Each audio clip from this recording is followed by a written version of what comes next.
जो है शुरू हुआ है, मेरे ऊपर भी थोड़ा कम प्रेशर है, आराम कर रही हूँ मैं भी। अब कल से दबा करके काम करना है और आप लोगों को भी थोड़ा थोड़ा रिवीजन और जो भी काम आपके एंड पे जो काम है, आपका जो काम है आप वो कीजिए।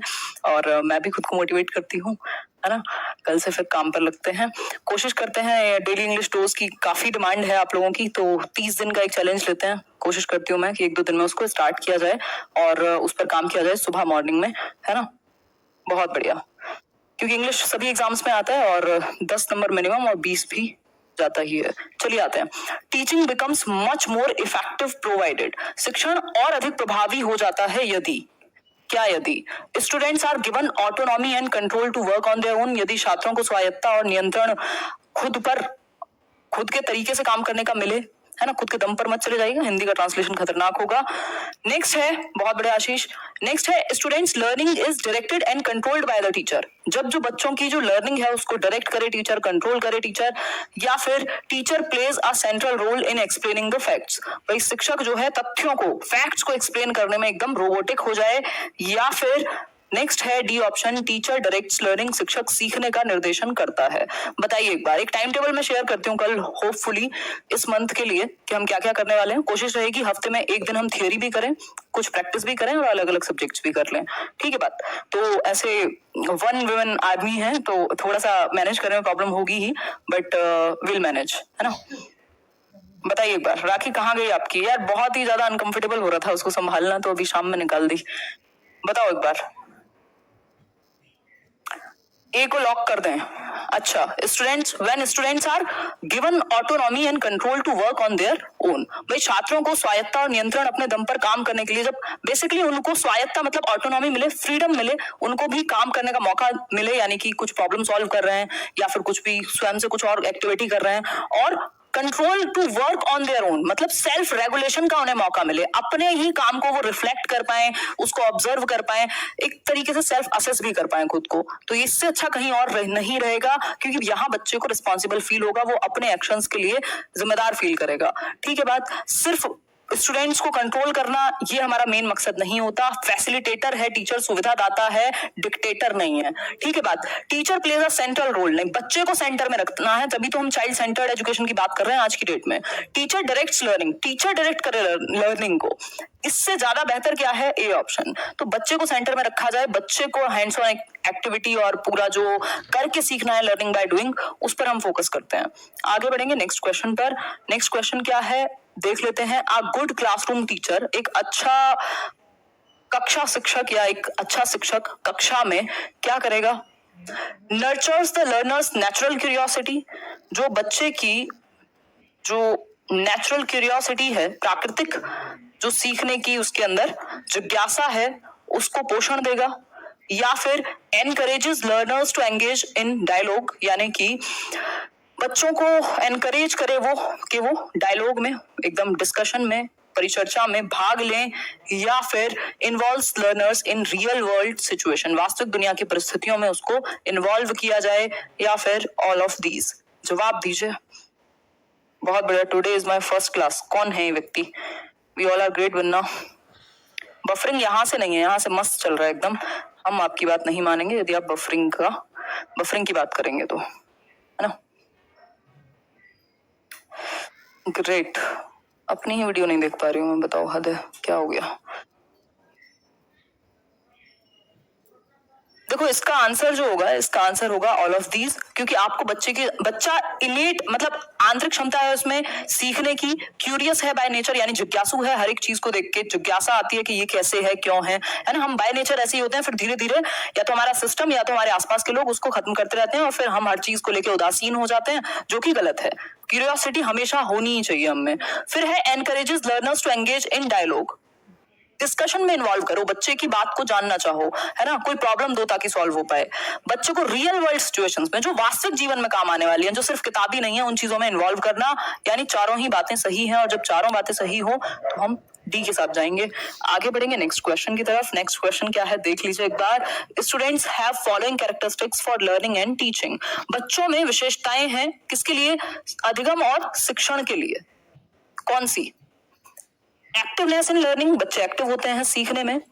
या फिर B option, students have abilities to learn, बच्चों में क्षमता होती है सीखने की। सुनने में तो ठीक ही लग रहा है, और बताइए थोड़ा सा कुछ। ओह गॉड, बहुत बढ़िया। Students have abilities to learn. Students construct knowledge through self activity in relation to new experiences. देखिए एक सिंपल बात है, जहां बच्चा एक्टिव है ना, जहां जितने ज्यादा सेंसेस बच्चे के और जितना ज्यादा वो एक्टिव है, सक्रिय है, जहां एक्टिव पार्टिसिपेशन होगा वो सारी बात सही होगी, है ना। अनटिल एंड अनलेस बच्चे को नुकसान ना हो, कोई ऐसे एक्सपेरिमेंट में वो इन्वॉल्व ना हो जहां उसकी जान को भी खतरा हो, अदरवाइज हम उसको एक्टिविटी करने देते हैं। तो ऑल ऑफ द अबव इसका सिंपल सही सटीक आंसर है। आगे बढ़ेंगे नेक्स्ट क्वेश्चन पर। क्वेश्चन है a slow learner need. Slow learner कौन है? धीमी गति से सीखने वाले शिक्षार्थी या विद्यार्थी, वो बच्चे जो नॉर्मल या एवरेज जो बच्चा है क्लास में उनसे पीछे है, उसकी गति ज्यादातर अपनी कक्षा में अपनी एज के जो समवयस्क हैं उनके बराबर नहीं है, वो धीरे सीखता है, कोई एक कॉन्सेप्ट को समझने में उसे ज्यादा टाइम लगता है। तो क्या करेंगे आप ऐसे बच्चे के लिए? उसको किस चीज की आवश्यकता होगी? क्योंकि आपकी क्लास में एक नॉर्मल बच्चा भी है, एक स्पेशल भी है और सभी तरह के बच्चे हैं। बताइए एक बार, फटाफट से डिस्कस करेंगे, आगे बढ़ेंगे फिर।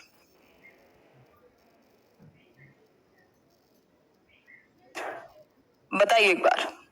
केदारमल जी, बात आपकी अच्छी है, मुझे अच्छा लगा कि आपने अच्छा सोचा, बट हम किसी भी रेस में नहीं है, अदरवाइज तो बिल्कुल मैकेनिकल होके काम किया जाता है ना। बिल्कुल मजे से चलते हैं और सीखते रहते हैं। बताइए एक बार, एक्स्ट्रा टाइम यानी अतिरिक्त समय, स्पेशल हेल्प, नो हेल्प या सम हेल्प? आंसर कीजिए, आंसर कीजिए। एक्स्ट्रा टाइम, एग्जैक्टली भाई, जो बच्चा धीरे सीखता है उसको किस चीज की जरूरत है?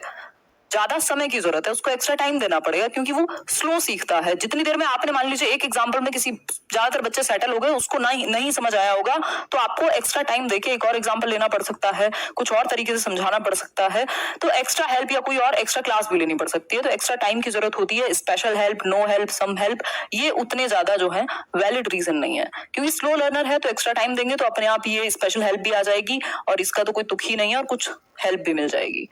आगे बढ़ेंगे नेक्स्ट क्वेश्चन पर।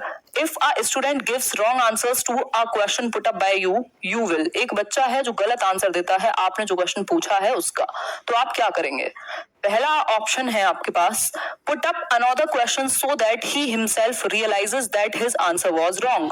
एक और क्वेश्चन पूछेंगे आप फॉलो अप में ताकि वो रियलाइज कर सके कि उसका जो जवाब था वो गलत था।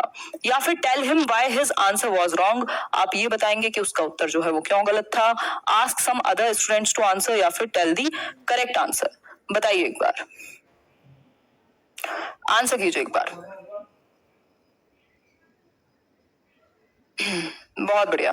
इसका जो आंसर है, ये लोग जो कंसीडर करते हैं वो ए ही कंसीडर करते हैं। उसका एक रीजन है, हालांकि हम इसके साथ भी जा सकते हैं, बट जिस कॉन्टेक्स्ट में पूछा गया है या जो उन्होंने आंसर माना है उसके हिसाब से ए ऑप्शन ज्यादा बेहतर है। उसका एक रीजन है कि आप और फॉलो अप क्वेश्चन पूछते हैं, एक क्वेश्चन के बाद आपने दूसरा क्वेश्चन पूछा ताकि आप डिटेल में जा पाए उस एक टॉपिक के या उस एक सब्जेक्ट के, ताकि बच्चे को अगर कहीं गलत फहमी है या कुछ उसने कॉन्सेप्ट गलत बताया है, तो जब आप डिटेल में घुसते हैं ना, फॉलो अप क्वेश्चन पूछते हैं, क्वेश्चन के बाद क्वेश्चन या फिर प्रोबिंग क्वेश्चन पूछते हैं, तो उसके डिटेल में जाएगा। जब डिटेल में जाएगा तो अपने आप से उसको रियलाइजेशन आ सकती है, या फिर आप भी फिर आगे डिस्कस कर सकते हैं कि कहां कमी थी। ठीक, तो डायरेक्ट ये करने की बजाय आप इसके साथ पहले जा सकते हैं, इसलिए ए ऑप्शन जो है मच बेटर रहेगा यहाँ बी की बजाय। ठीक है बात, आगे बढ़ते हैं। ये नहीं करना है आस्क सम अदर स्टूडेंट, इससे जो है वो अपने आप को कमजोर या महसूस कर सकता है या लेफ्ट आउट भी फील कर सकता है। क्वेश्चन नंबर 6 है टीचिंग इज डिफाइंड एज, मतलब शिक्षण को हम किस तरीके से परिभाषित कर सकते हैं? फैसिलिटेशन ऑफ लर्निंग यानी सीखने या अधिगम की का सुविधाकरण कह लीजिए।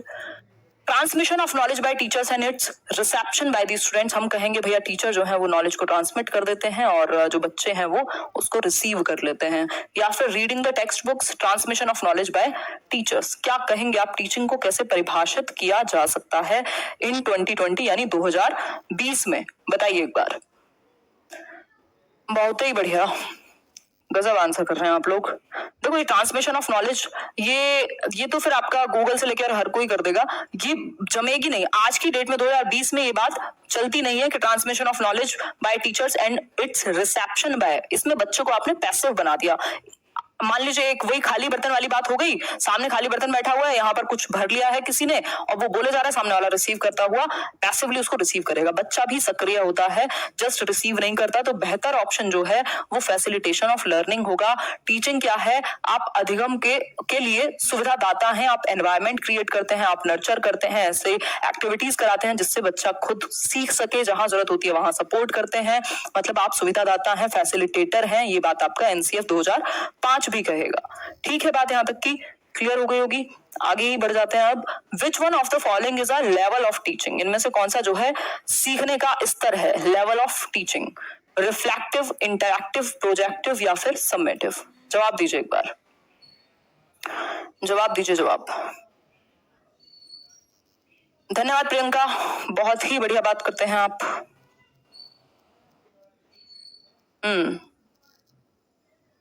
कराएंगे उषा जी, इंग्लिश का अनसीन पैसेज भी एक रिफ्लेक्टिव लेवल है आपका, चिंतनशील जिसको हम कहते हैं। अगर मैं बात करूं तो यहाँ 3 लेवल्स की बात होती है जनरली। 3 लेवल में क्या है आपका, एक है आपका मेमोरी लेवल ऑफ टीचिंग, यानी जहां सिर्फ याद रखने वाली बातों को शामिल किया जाएगा।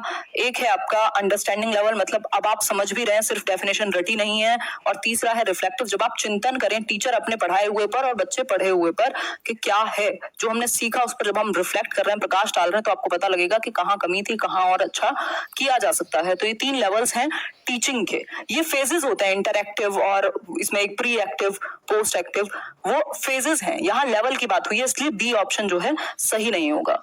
ठीक है बात। क्वेश्चन नंबर 8 देख लीजिए। Counselling to students is most useful for, एक होता है गाइडेंस, दूसरा होता है काउंसलिंग। गाइडेंस जो है बेसिकली कोई भी व्यक्ति दे सकता है, काउंसलिंग के लिए आपको एक स्पेशलिस्ट होना जरूरी है। यानी परामर्श की अगर हम बात करें तो सबसे ज्यादा हेल्पफुल जो है कब होगा बच्चों के लिए, करियर काउंसलिंग वगैरह स्कूल्स में होती है। इसका एक वो बता दीजिए आप कि सबसे ज्यादा ये किस चीज में हेल्प करेगा, आंसर कीजिए।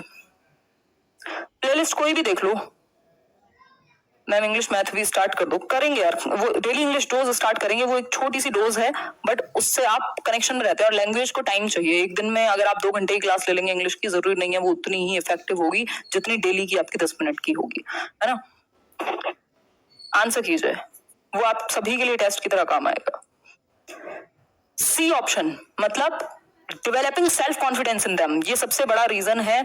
और enhancing their knowledge, developing their skills, making them worldly successful, ये सारे काम आप बाकी ट्रेनिंग के द्वारा भी कर सकते हैं, बट काउंसलिंग का मेन उद्देश्य होता है एक डायरेक्शन प्रोवाइड करना, या तो बच्चे के अंदर एक सेल्फ कॉन्फिडेंस जागृत हो सके, यानी कि वो खुद को काम का समझ सके। एटलीस्ट हमारी जब सेल्फ एस्टीम डाउन होती है तो सारी जीवन के हर एक पक्ष को वो अपने आप ही डाउन कर देती है। तो जब कॉन्फिडेंस अप होगा, सेल्फ एस्टीम अप होगी, हम जो भी काम करेंगे उसमें अपना 100% दे पाएंगे। तो सी ऑप्शन हुआ। अगर आप पहले ही ये मान लें कि मुझसे होगा ही नहीं, तो फिर आप कितने भी अच्छे टीचर से पढ़ लीजिए, किसी भी व्यक्ति से कुछ भी कर लीजिए, कोई आपका कुछ नहीं कर सकता। तो सेल्फ कॉन्फिडेंस इज इंपॉर्टेंट। आगे बढ़ते हैं। The role of the teacher is, हम संडे वार्ता के थ्रू इसको करने का प्रयास करते हैं वैसे। The role of the teacher is, भाई शिक्षक की भूमिका क्या है? कम्युनिकेटिंग नॉलेज, ज्ञान का संचार करना, या फिर मेंटेनिंग डिसिप्लिन अमंग स्टूडेंट्स, छात्रों में अनुशासन बनाए रखना, या फिर creating a learner centred activity based interactive learning, या ऑल ऑफ दीज? बताइए एक बार क्या सही होगा, यहाँ क्या सही होगा? हाँ बहुत बढ़िया, ओके, सारे ही सही हैं, कुछ भी गलत नहीं है।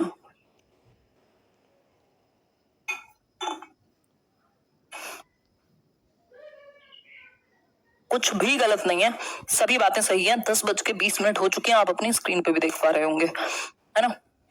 1 मिनट रुको।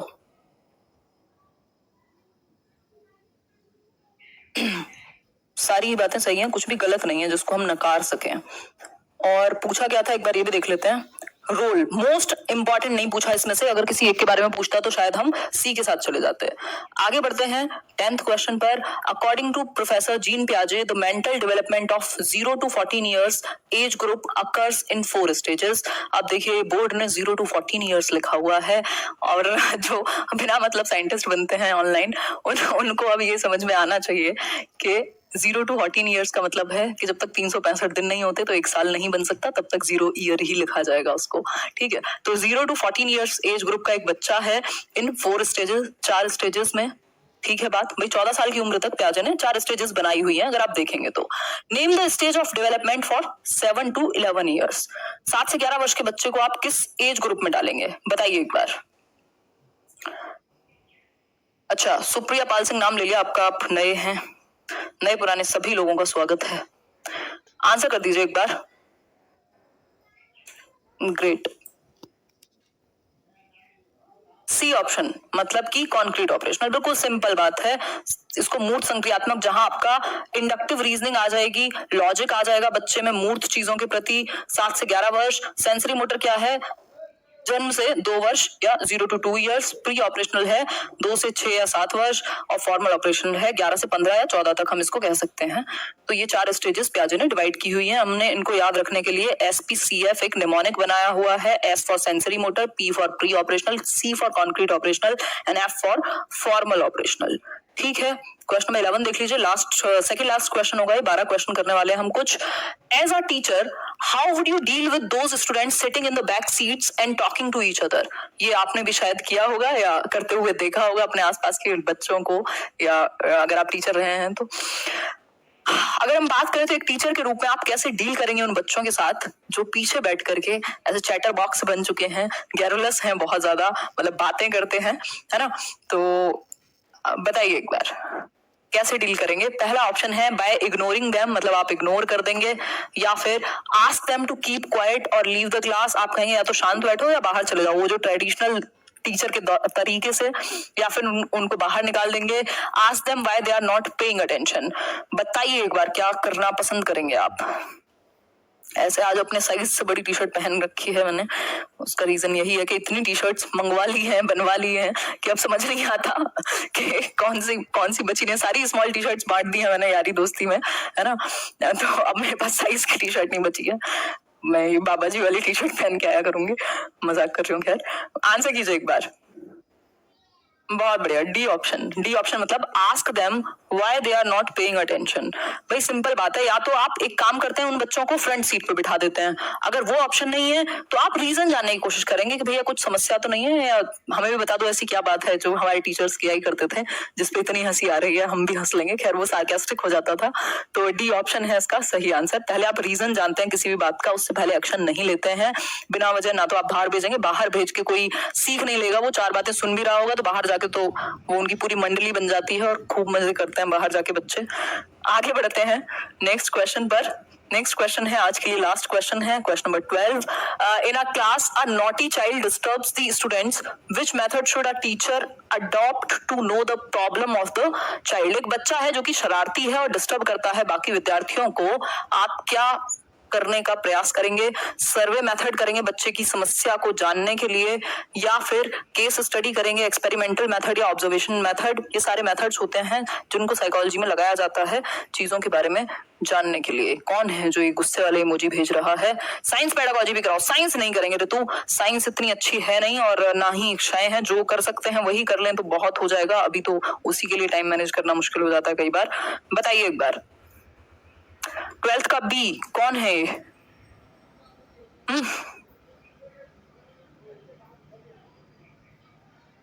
अपूर्वा, ऐसा होता है, देखो ये जो चाइल्ड डेवलपमेंट इन पेडागोजी है इतना बड़ा विषय है, कोई एक सिर्फ इसमें चाइल्ड डेवलपमेंट ही नहीं है, इसमें चाइल्ड डेवलपमेंट भी है, टीचिंग एप्टीट्यूड भी है जिसको मेथोडोलॉजी भी कह दे रहे हैं हम, एजुकेशनल साइकोलॉजी भी है, कई जगह पर फिलोसफी भी आ जाती है, कई जगह पर सोशियोलॉजी भी आ जाती है, और भी कुछ एस्पेक्ट आ जाते हैं। तो उस चक्कर में सारे टॉपिक आपको दुनिया का कोई भी शिक्षक नहीं पढ़ा सकता। कुछ ना कुछ नए क्वेश्चंस आपको देखने को मिलेंगे जिनसे आपको सीखने को मिलेगा, इसीलिए तो क्वेश्चन ज्यादा प्रैक्टिस करते हैं ना।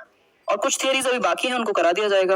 आंसर रहेगा केस स्टडी मेथड, यानी कि व्यष्टि अध्ययन विधि भी कह लेते हैं। आप उस बच्चे के एनवायरनमेंट के बारे में, उसकी हिस्ट्री के बारे में, उसके साथ कुछ घटना तो नहीं घटी, पेरेंट्स से बात करेंगे, इन्फॉर्मेशन कलेक्ट करते हैं, एक फाइल बनाते हैं केस हिस्ट्री के लिए जो जिसमें पूरी डिटेल्स बच्चे की होती हैं। आप जानने का प्रयास करते हैं कि क्या क्या समस्या रही बचपन से, चेंजेस क्या है और कैसे उनको सॉल्व किया जा सकता है ना। तो कोई भी किसी तरीके का अगर आज है तो उसके पीछे जरूर एक कहानी होती है, बिना वजह कुछ भी नहीं होता दुनिया में।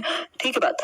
तो हम बच्चे की समस्या को जानने की कोशिश करेंगे सही तरीके को अपना करके, ठीक। और बच्चे को जानने का अच्छा तरीका है केस स्टडी करना, उसके आसपास वालों से बात करना, उसके पेरेंट्स से बात करना। वीडियो पसंद आया हो, ये डिस्कशन पसंद आया हो तो आप लाइक, शेयर और सब्सक्राइब कर सकते हैं, यदि ना किया हो तो, है ना। और ये जो आपका PDF है ये मिल जाएगा आपको टेलीग्राम चैनल पर, जो यहाँ मेंशन्ड नहीं है बट होना चाहिए।